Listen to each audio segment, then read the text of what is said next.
عليه وسلم وبارك على سيدنا محمد وعلى اله وصحبه وسلم. فيديو جديد معاكم حبايبي. النهارده فيديو بسيط وسهل واقتصادي. هنعمل النهارده الفول النابت، هنعمله شوربه وهنعمله فته وهنعمل كل حاجه حلوه النهارده فيه.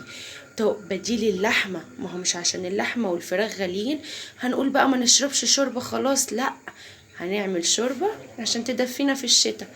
زي ما انتوا شايفين كده حبايبي، ده الفول كده انا جبته من عند الراجل زي ما انتوا شايفين كده ناشف.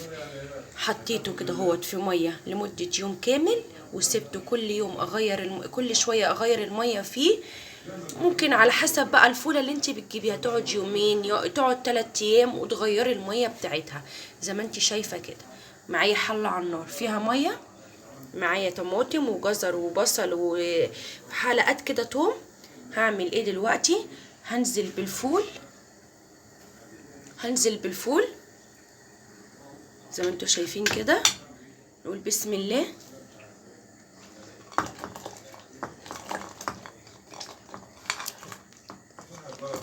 وهنزل بالخضار وراه وهسيبهم يغلوا، وبعد ما يغلوا هنرجع ونشوف هنكمل هنعمل ايه تاني مع بعض.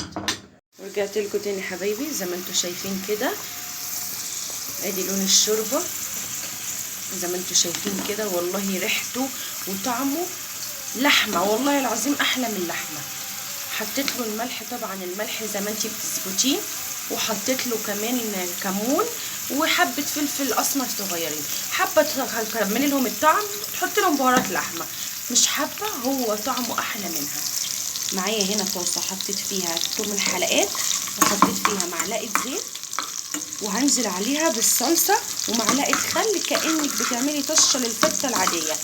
هاخد منها معلقه، اروح حطها على العيش واروح حاطه شوربه عليها، وهوريك الشكل النهائي. رجعت لكم تاني حبايبي زي ما انتوا شايفين طبق الفته، والله شكله يفرح. في ناس بتحب تحط العيش في الفرن كده مع معلقه زيت وتوم وملح عشان يتحمص، وفي بيسيبوه كده بياخدوا من الطشه بتاعت الصلصه نفسها، وفي ناس ما بتعملش الصلصه اساسا، وده كله يرجع لك. انا عملت وبقول لك اللي انا عملته، واللي انت حابه تعمليه ده يرجع لك.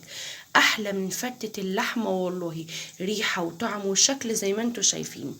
وادي كمان الشوربه بتاعته صافيه والريحه والبخار طالع كده. اتمنى تكون النهارده الوصفه سهله اطباق لذيذه عليكم، واتمنى كل وصفاتي تكون سهله. اتمنى تشتركوا لي في القناه وتدعموني وتعملوا لي لايكات، واستنوني في وصفات تانية جديده.